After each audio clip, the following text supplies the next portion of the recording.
hey, you know what? I have this idea. I think it's very beneficial. It's a way to help people overcome uncertainty or overcome fear or something like that. Or that's, an intangible. That's a service they can offer, whether it's some type of coaching, if you will. Or the idea can be that of a product, whether it's an ebook, whether it's a video series, or there's some training that goes on. So let's take an example that Salahuddin wants to actually train people on how to become better students or get some accelerated learning. Well, if he's going to do that, there's some research that's going to be necessary to see if there's others that are already doing that and copying their style. See, my mentor told me a long time ago, he said, listen, it's okay to copycat as long as you copy the right cat. So it may just be something as simple as finding out who else is doing it and to also copy their style, but more importantly, do better marketing, adding more value. There are ways to monetize an idea. I'll give you an example. I know of a gentleman that knew some ways to stop having to be forced to take emissions testing in the state of Wisconsin. So instead of him continuing telling individuals one-on-one or consulting with them and sharing with them how to do that, because it can be a very big problem in Wisconsin, what he did was he took the information he had, he typed it up into an ebook. He outsourced and had somebody build a website. He doesn't build websites, didn't know much about building sites or anything like that. Had someone else build a website for him, take the product, package it up very nicely, made it look real good, and now is selling that idea online. I believe it's $77. So every time one person buys this information, they find good value in it, they pay $77. Not a bad thing to go from an idea to reality to turn it into some digital dollars. Now, of course, there's a process, but the great thing is not something that's tedious. It's just something as simple as finding, of course, your hosting account, you have a domain. There's some basic fundamentals that you would have to have set up, but this stuff takes just a few hours to learn. But let's say you take a $77 product. 10 of those a week, it's not a bad deal. That's 70 a week. And we round down, that's $700, per week. Times a month, that's $2,800. Now we're talking about over $30,000 a year for an idea that empowers people. That's new money. That's a new idea. That doesn't mean he stops doing what he's doing on his job or any other businesses. That means this is something new that you have to set up one time. You do some marketing and so on, but not bad for an extra $30,000. Let's go to option number 2. I have knowledge others want. How can I benefit others and make money with it? Let's take the example of Suleiman. For example, I know a brother that is talable ilm. So the great thing about it is he has a worldwide reach now by utilizing some concepts that he put online. So he has pre-recorded classes, he has live classes, and they are of, subhanallah, they are of a very, very high quality of class. And the information shared is, subhanallah, is really priceless. I've been looking for it as long as I have been Muslim, and finally took almost 15 years or so of being Muslim to really find the information. My family's benefited immensely. But you can take this information. You don't need a lot of information about how things work online. But the great part now, the classes consist of people from over 7 to 8 different countries, many different time zones, coming online, paying on a monthly basis to really get high quality education. And there's literally hundreds of hours of free information. So you can have knowledge that other people may want and want to benefit from. And it doesn't matter if you're a plumber and you want to sell a video on some common plug in the house or a common clog or drain issue or something in the house. Why not simply make a video of this, give some good stuff away, because you have to be able to attract people. You have to build some good rapport with people, especially being online.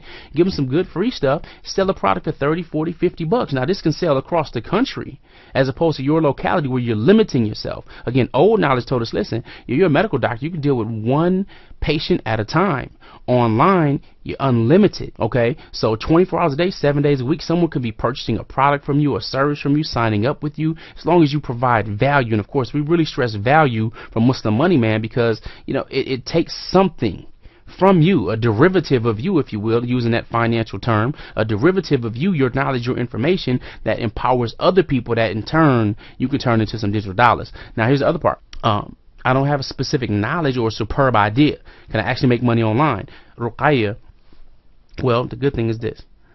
Online, if you can create traffic, you already blog, you have good people coming to your blog, whether we're talking about affiliate marketing, which means somebody else has already put together a product and everything else. You just have to learn how to market some things properly, whether it's video marketing, taking advantage of social networks and drive traffic there. Traditionally, you get 50% of whatever comes from the products. That means someone else has done all the work, the brain work, they put the stuff together, and because you're helping market and spread the word, you still reap 50% of the profits. So yeah, you can actually go ahead and make money online without actually creating your own product, without having to have some specific knowledge.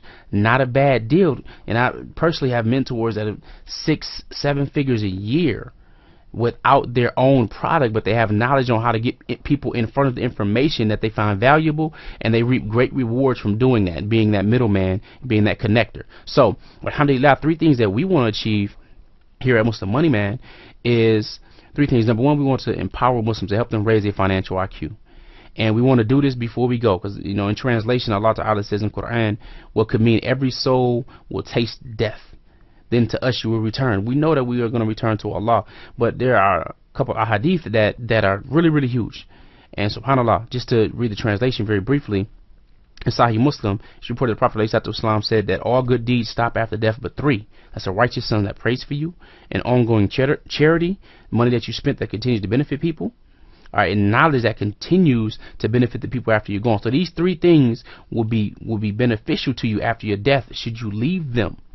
Okay, a righteous son that prays for you, ongoing charity, money that you spent fi sabilillah that continues to benefit people, and knowledge that continues to benefit the people. And Sahih Bukhari and Muslim also talked about envy in the only 2 situations that is permitted, and that's only with the man to whom Allah Ta'ala gives wealth and he disposes of it rightfully, and a man to whom Allah Subhanahu wa Ta'ala gives knowledge in which he applies it and he teaches it. So subhanallah, we want to be able to have this book of good deeds open for us, for educating and empowering other Muslims after we're gone, with any tips, techniques really changing lives, so that after we're gone, this will continue to benefit us, because we need as much barakah as we can get. We want to get more barakah while we're gone than when we're alive, and Allah Ta'ala knows best. So to continue to really get the next steps, we want to know where to email you. So why don't you drop us your first name, your primary email address, inshallah, on the website. We'll send you the next videos in the series, because we really want to go deeper, show you the step-by-step process, show you some case studies, some success stories that really can empower you, inshallah. Now, I heard a long time ago to stop whining and start winning.